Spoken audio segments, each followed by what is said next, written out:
Hello friends, ನಮಸ್ತೆ. Welcome back to our channel beautiful creation blog. ಇವತ್ತೇನು ವಿಷಯದ ಬಗ್ಗೆ ಮಾತಾಡ್ತಿದ್ದೀವಿ ಅಂದರೆ, ಮೊದಲು ವಿಷಯಕ್ಕೆ ಹೋಗೋಕ್ಕಿಂತ ಮುಂಚೆ ಚಾನಲ್ನ ಸಬ್ಸ್ಕ್ರೈಬ್ ಮಾಡ್ಕೊಳ್ಳಿ. ಹಿರಿಯ ನಾಗರಿಕರಿಗೆ ಭರ್ಜರಿ ಗುಡ್ ನ್ಯೂಸ್. ಏನಿದು ಗುಡ್ ನ್ಯೂಸ್? ಹೌದು ಸ್ನೇಹಿತರೆ, ಈ ಒಂದು ಸ್ಕೀಮಿಂದ ಹಿರಿಯ ನಾಗರಿಕರ ಲೈಫು ಭದ್ರತೆಯಿಂದ ಇರುತ್ತೆ. ಅಂದರೆ ಹಿರಿಯ ನಾಗರಿಕೊಂದು ಭರ್ಜರಿ ಗುಡ್ ನ್ಯೂಸ್ ಕೊಡ್ತಾ ಇದೆ ಇದೊಂದು ಸ್ಕೀಮು. ಹಾಗಾದರೆ ಈ ಸ್ಕೀಮ್ ಏನು ಅಂತ ತಿಳ್ಕೊಳ್ಳೋಣ ಬನ್ನಿ. ಹಲೋ ಸ್ನೇಹಿತರೆ, ಭಾರತೀಯ ಅಂಚೆ ಇಲಾಖೆಯಲ್ಲಿ ಅಂದರೆ ಅಂಚೆ ಕಚೇರಿಯಲ್ಲಿ ತನ್ನ ಎಲ್ಲ ವರ್ಗದ ನಾಗರಿಕರ ಅನುಕೂಲಕ್ಕಾಗಿ ಅನೇಕ ರೀತಿಯ ಉಳಿತಾಯ ಅಂದರೆ ಸೇವಿಂಗ್ ಮಾಡೋ ಯೋಜನೆಗಳನ್ನ ಪ್ರಾರಂಭಿಸಿದೆ ಸರ್ಕಾರ. ಆದರೆ ಈ ಉಳಿತಾಯ ಯೋಜನೆಯಲ್ಲಿ ದೇಶದ ಹಿರಿಯ ನಾಗರಿಕರಿಗೆ ಸಾಮಾಜಿಕ ಮತ್ತು ಆರ್ಥಿಕ ಭದ್ರತೆಯನ್ನು ಒದಗಿಸೋಕ್ಕೋಸ್ಕರ ಈ ಯೋಜನೆಯನ್ನು ಪ್ರಾರಂಭಿಸಲಾಗಿದೆ. ಹಾಗಾದರೆ ಈ ಯೋಜನೆ ಬಗ್ಗೆ ಏನು ಯೋಜನೆಯಿಂದ ಸಿಗ್ತಾ ಇದೆ ಪ್ರತಿಯೊಂದೂ ಈ ವಿಡಿಯೋದಲ್ಲಿ ನಾವು ತಿಳ್ಕೊಂಡು ಬರೋಣ.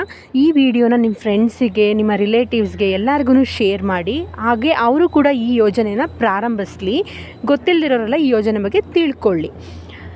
ಈ ಯೋಜನೆ ಒಂದು ಹಿರಿಯ ನಾಗರಿಕರ ಉತ್ತಮ ಜೀವನಕ್ಕಾಗಿ ಈ ಯೋಜನೆನ ಪ್ರಾರಂಭಿಸಿದೆ.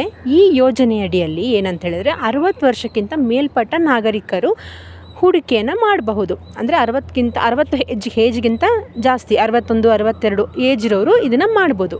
ಈ ಹೂಡಿಕೆಯಲ್ಲಿ ಕನಿಷ್ಠ ಅಂದರೆ ಕಡಿಮೆ ಅಂದ್ರೂ ಕೂಡ 1000 ರೂಪಾಯಿಗಳಿಂದ ನೀವು ಹೆಚ್ಚು ಗರಿಷ್ಠ ಅಮೌಂಟನ್ನು 15 ಲಕ್ಷ ತನಕನೂ ಮಾಡಬಹುದು. ಅಂದರೆ ಹೂಡಿಕೆ ಮಾಡ್ಬೋದು. 15 ಲಕ್ಷ ತನಕ ಹೂಡಿಕೆ ಮಾಡ್ಬೋದು, ಹೌದಲ್ವಾ? ಅಂಚೆ ಕಚೇರಿಯಲ್ಲಿ ಹಿರಿಯ ನಾಗರಿಕರಿಗೆ ಉಳಿತಾಯ ಯೋಜನೆ ಪ್ರಯೋಜನಗಳನ್ನ ಪಡೀಲಿಕ್ಕೋಸ್ಕರ ಅರ್ಜಿದಾರರು ನಿಮ್ಮ ಹತ್ತಿರ ಇರುವಂತಹ ಅಂಚೆ ಕಚೇರಿಗೆ ಭೇಟಿ ಕೊಡಿ. ಆಗ ನಿಮಗೆ ತಿಳ್ಕೊಳ್ಬೋದು. ಅಂಚೆ ಕಚೇರಿ ಹಿರಿಯ ನಾಗರಿಕರ ಉಳಿತಾಯ ಯೋಜನೆ ಆಗಿದೆ ಇದೊಂದು ಯೋಜನೆ. ಪೋಸ್ಟ್ ಆಫೀಸ್ನಲ್ಲಿ ಹಿರಿಯ ನಾಗರಿಕರ ಉಳಿತಾಯ ಯೋಜನೆ ಬಗ್ಗೆ ವಿಶೇಷವಾಗಿ ಹಿರಿಯ ನಾಗರಿಕಾಗಿ ಇದು ಪ್ರಾರಂಭಿಸಲಾಗಿದ್ದು, ಈ ಯೋಜನೆ ಬಗ್ಗೆ ಯಾರೆಲ್ಲ ನಿವೃತ್ತಿಗೆ ಉತ್ತಮ ಆಯ್ಕೆಯಾಗಿದೆ ಅಂಥವರಿಗೆ ಈ ಯೋಜನೆಯಡಿಯಲ್ಲಿ ಹೂಡಿಕೆ ಮಾಡುವಾಗ ಇರುವಂತಹ ಒಂದು ಅನುಕೂಲ ಇದು.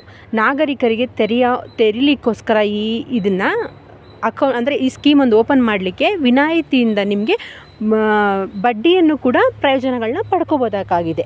ಇದಕ್ಕಾಗಿ ಈ ಯೋಜನೆ ಅಡಿಯಲ್ಲಿ ನೀವು ಖಾತೆನ ತೆರಿಬೇಕು. ಅಂದರೆ ಈ ಯೋಜನೆ ನೀವು ಪ್ರಾರಂಭಿಸ್ತಿದ್ದೀರಾ ಅಂದರೆ ಇದರಲ್ಲಿ ನಿಮಗೆ ವಿನಾಯಿತಿನಿರುತ್ತೆ. ಅಂದರೆ ಇಷ್ಟು ಏಜ್ ಅವ್ರಿಗೆ ಇಷ್ಟು ಬಡ್ಡಿ ಅಂತಲೂ ಒಂದು ವಿನಾಯಿತಿ ಇರುತ್ತೆ.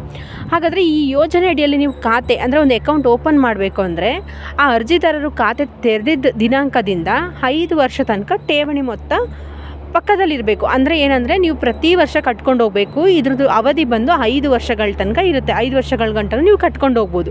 ಕಡಿಮೆ ಅಂದರೆ 1000 ಕಟ್ಬೋದು, ಹೆಚ್ಚು ಅಂದರೆ 15 ಲಕ್ಷ ತನಕನೂ ಕೂಡ ಕಟ್ಕೊಂಡು ಹೋಗ್ಬೋದು. ಇದರಲ್ಲಿ ಖಾತೆ ಮುಕ್ತಾಯದ ನಂತರ ನೀವು ಅದನ್ನು ಇನ್ನೂ 3 ವರ್ಷಗಳವರೆಗೆ ಗಂಟನೂ ನೀವು ಅದನ್ನು ವಿಸ್ತೀರ್ಣ ಮಾಡ್ಬೋದು. ಅಂದರೆ ಎಕ್ಸ್ಟೆಂಡ್ ಮಾಡ್ಬೋದು 3 ವರ್ಷ ತನಕ.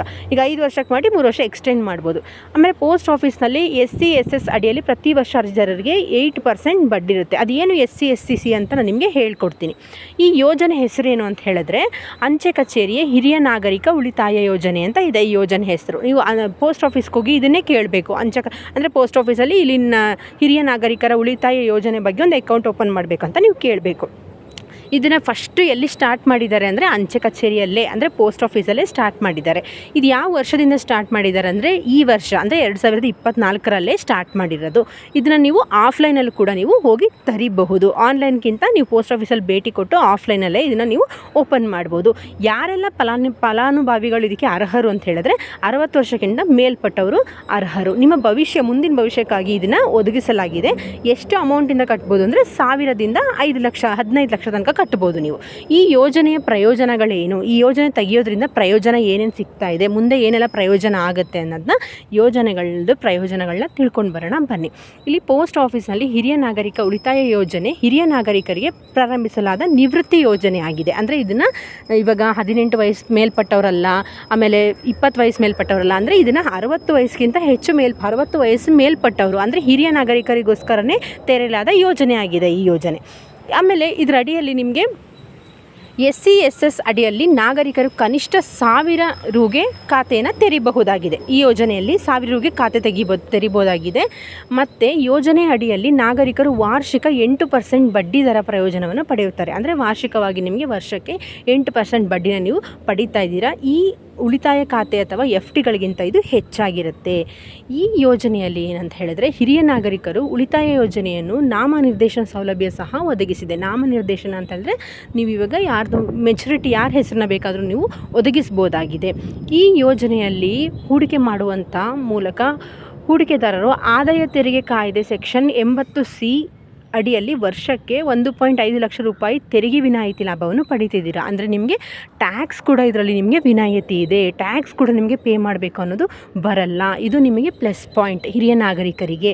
ಈ ಯೋಜನೆಯನ್ನು ಎಲ್ಲರೂ ಸೌಲಭ್ಯನ ಪಡ್ಕೊಳ್ಳಿ.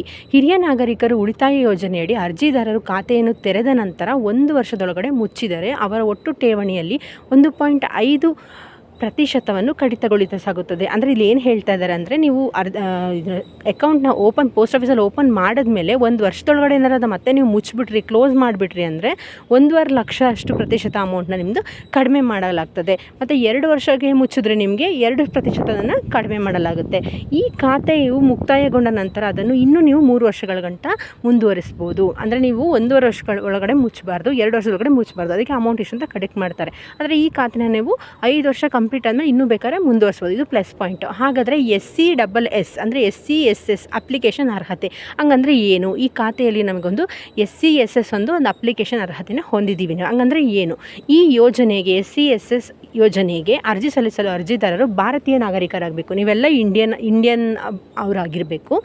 ಆದಮೇಲೆ ನಿಮ್ಮ ವಯಸ್ಸು ಬಂದು 60 ವರ್ಷಕ್ಕಿಂತ ವಯಸ್ಸಿನ ಅಭ್ಯರ್ಥಿಗಳು SC ಅಡಿಯಲ್ಲಿ ಸಲ್ಲಿಸ್ಬೋದು. 60 ವರ್ಷ ವಯಸ್ಸು ಆದವರು ಇನ್ನು ಸಲ್ಲಿಸಬಹುದು.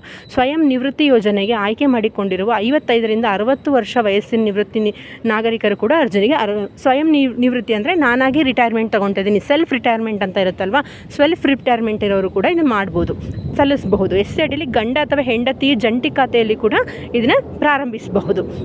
ಇದಕ್ಕೆ ನೀವು ಏನೆಲ್ಲ ಡಾಕ್ಯುಮೆಂಟ್ನ ಸಬ್ಮಿಟ್ ಮಾಡಬೇಕು, ಅಗತ್ಯ ದಾಖಲೆಗಳನ್ನ ಯಾವುದೆಲ್ಲ ಸಬ್ಮಿಟ್ ಮಾಡಬೇಕು ಅಂದರೆ, ಅರ್ಜಿದಾರರ ಒಂದು ಆಧಾರ್ ಕಾರ್ಡ್ ಬೇಕಾಗುತ್ತೆ. ಆಮೇಲೆ ಗುರುತಿನ ಚೀಟಿ ಅಂತ ಹೇಳಿದ್ರೆ ನಿಮ್ಮ ಅರ್ಜಿದಾರರ ಆಧಾರ್ ಕಾರ್ಡ್ ಬೇಕಾಗುತ್ತೆ ದಾಖಲೆಗತ್ತೆ. ಜೊತೆಗೆ ಗುರುತಿನ ಚೀಟಿ ಅಂತ ಹೇಳಿದ್ರೆ ನಿಮ್ಮ ಮತದಾರರ ID, ಪ್ಯಾನ್ ಕಾರ್ಡ್, ಇದೆಲ್ಲ ನಿಮಗೆ ಐಡೆಂಟಿ ಕಾರ್ಡ್ ಇದು ಬೇಕಾಗುತ್ತೆ.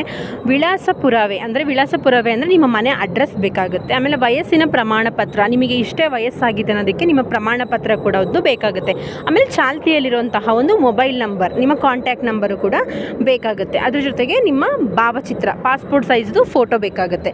ಇಷ್ಟು ದಾಖಲೆಗಳನ್ನ ಯಾವುದೆಲ್ಲ ಆಧಾರ್ ಕಾರ್ಡ್ ಆಗ್ಬೋದು, ಗುರುತಿನ ಚೀಟಿ, ಪ್ಯಾನ್ ಕಾರ್ಡ್, ವಿಳಾಸದ ಪುರಾವೆ, ಅಡ್ರೆಸ್, ಮನೆ ಅಡ್ರೆಸ್, ವಯಸ್ಸಿನ ಪ್ರಮಾಣ ಪತ್ರ ಅಂತ ಹೇಳಿದ್ರೆ ಏಜ್ ಪ್ರೂಫ್, ಮತ್ತು ಮೊಬೈಲ್ ನಂಬರ್, ಕಾಂಟ್ಯಾಕ್ಟ್ ನಂಬರ್ ಬೇಕಾಗುತ್ತೆ. ಮತ್ತು ನಿಮ್ಮ ಪಾಸ್ಪೋರ್ಟ್ ಗಾತ್ರದ ಭಾವಚಿತ್ರ, ಇಷ್ಟು ದಾಖಲಾಗಿರುವಂತಹ ಅಂದರೆ ಅಗತ್ಯವಿರುವಂತಹ ದಾಖಲೆಗಳನ್ನ ನೀವು ರೆಡಿ ಮಾಡ್ಕೊಬೇಕಾಗತ್ತೆ. ಇಷ್ಟು ದಾಖಲೆಗಳು ಬೇಕು.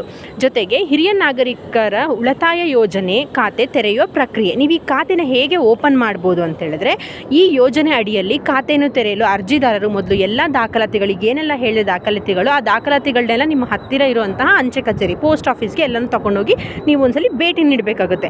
ಅಲ್ಲಿಗೆ ಹೋದ್ಮೇಲೆ ಈಗ ನೀವು ಹಿರಿಯ ನಾಗರಿಕರ ಉಳಿತಾಯ ಯೋಜನೆ ಖಾತೆಯನ್ನು ತೆರೆಯಲು ಒಂದು ಫಾರ್ಮ್ ಕೊಡ್ತಾರೆ. ಆ ಸಂಬಂಧಿಸಿದಂಥ ಹಿರಿಯ ನಾಗರಿಕ ಉಳಿತಾಯ ಯೋಜನೆದೊಂದು ಫಾರ್ಮ್ ಕೊಡ್ತಾರೆ. ಆ ಫಾರ್ಮಲ್ಲಿ ನೀವು ನಿಮ್ಮ ಡೀಟೇಲ್ಸ್ನೆಲ್ಲ ಭರ್ತಿ ಮಾಡಿ, ಎಲ್ಲನೂ ನಿಮ್ಮ ಡೀಟೇಲ್ಸ್ನ ಕರೆಕ್ಟಾಗಿ, ನಿಮ್ಮ ಹೆಸರಾಗಲಿ, ನಿಮ್ಮ ಏಜ್ ಆಗಲಿ, ಡೇಟ್ ಆಫ್ ಬರ್ತ್ ಆಗಲಿ, ನಿಮ್ಮದು ಮನೆ ಅಡ್ರೆಸ್ ಆಗಲಿ, ಪ್ರತಿಯೊಂದನ್ನು ನೀಟಾಗಿ ನೀವು ಅದರಲ್ಲಿ ಬರಿಬೇಕು. ಎಲ್ಲನೂ ಬರೆದ ಮೇಲೆ ಅದನ್ನು ನೀವು ಫಿಲ್ ಮಾಡಬೇಕು. ಎಲ್ಲ ಫಿಲ್ ಮಾಡಾದಮೇಲೆ ಅಲ್ಲಿಂದ ನೀವು ಅದನ್ನ ಪಡ್ಕೊಂಡು ಅವ್ರಿಗೆ ಕೊಡಬೇಕು. ರಿಟರ್ನ್ ಅವ್ರಿಗೆ ಕೊಟ್ಟಿದ ನಂತರ ಅಲ್ಲೇನಾಗುತ್ತೆ, ಅರ್ಜಿ ನಮೂನೆಯಲ್ಲಿ ಕೇಳದ ಎಲ್ಲ ಮಾಹಿತಿಯನ್ನು ನೀವು ಸರಿಯಾಗಿ ಭರ್ತಿ ಮಾಡಬೇಕು. ಅದೆಲ್ಲ ಮಾಡಾದಮೇಲೆ ಫಾರ್ಮಲ್ಲಿ ನಿಮಗೆ ಅರ್ಜಿಲಿ ಕೇಳಲಾಗಿರ್ತದೆ ಕೆಲವೊಂದು ದಾಖಲಾತಿಗಳು ಮತ್ತು 2 ಪಾಸ್ಪೋರ್ಟ್ ಸೈಜು ಇಷ್ಟು ಬೇಕು, ಏನೇನು ಲಗತ್ತಿಸಬೇಕು, ಎಲ್ಲೆಲ್ಲಿ ಏನೇನು ಹಾಕಬೇಕು ಅಂತೆಲ್ಲನೂ ವಿವರವಾಗಿ ಕೇಳಿರ್ತಾರೆ. ಅದನ್ನೆಲ್ಲನೂ ನೀವು ಕಂಪ್ಲೀಟಾಗಿ ಫಿಲ್ ಮಾಡಿ ನಿಮ್ಮ ಭಾವಚಿತ್ರನಲ್ಲಿ ಪೇಸ್ಟ್ ಮಾಡಿ ಅಂಟಿಸ್ಬಿಟ್ಟು ಎಲ್ಲ ಮಾಹಿತಿಯನ್ನು ಭರ್ತಿ ಮಾಡಿದ ನಂತರ ಫಾರ್ಮ್ನ ಅಂಚೆ ಕಚೇರಿಗೆ ಸಲ್ಲಿಸಬೇಕು. ನಾನು ಹೇಳ್ದಾಗೆ ಸಲ್ಲಿಸಿದ ಮೇಲೆ ಈ ರೀತಿ ನಿಮ್ಮ ಹಿರಿಯ ನಾಗರಿಕರ ಉಳಿತಾಯ ಖಾತೆಯನ್ನು ನಾವೇನು ಮಾಡ್ತೀವಿ, ಓಪನ್ ಮಾಡ್ತಿದ್ದೀವಿ. ಈ ಥರ ನಾವು ಖಾತೆನ ತೆರಿಬೋದಾಗುತ್ತೆ. ಈ ಥರ ಒಂದು ತೆರೆದ ಮೇಲೆ ನಾವು ಪ್ರತಿ ತಿಂಗಳು ಅದಕ್ಕೆ ನಮ್ಮ ಕೈಯಲ್ಲಿ ಆಗೋ ಅಷ್ಟು ಅಮೌಂಟ್, ಅದು ಹೇಳಿದಾಗೆ 1000ರಿಂದ ಕನಿಷ್ಠ ಅಂದರೂ 1000ದಿಂದ ಸ್ಟಾರ್ಟ್ ಮಾಡಿ ಗರಿಷ್ಠ ಅಂದರೆ ಎಷ್ಟಾಗುತ್ತೆ ಅಷ್ಟು ಅಮೌಂಟ್ನ ನಾವು ಅಲ್ಲಿಗೆ ಹಾಕ್ಬೋದು ಅಕೌಂಟಿಗೆ. ಈ ರೀತಿಯಲ್ಲಿ ನಾವು ಹಿರಿಯ ನಾಗರಿಕರ ಉಳಿತಾಯ ಯೋಜನೆದು ಒಂದು ಅಕೌಂಟ್ನ ಓಪನ್ ಮಾಡ್ತಾ ಇದ್ದೀವಿ. ನೀವು ಈ ಥರದಲ್ಲೂ ಕೂಡ ಖಾತೆನ ಓಪನ್ ಮಾಡ್ಬೋದು. ನೋಡಿ, ಪ್ರತಿಯೊಂದು ವಿಷಯಗಳಿಗೂ ನೀವು ಚಾನಲ್ನ ಸಬ್ಸ್ಕ್ರೈಬ್ ಮಾಡಿ.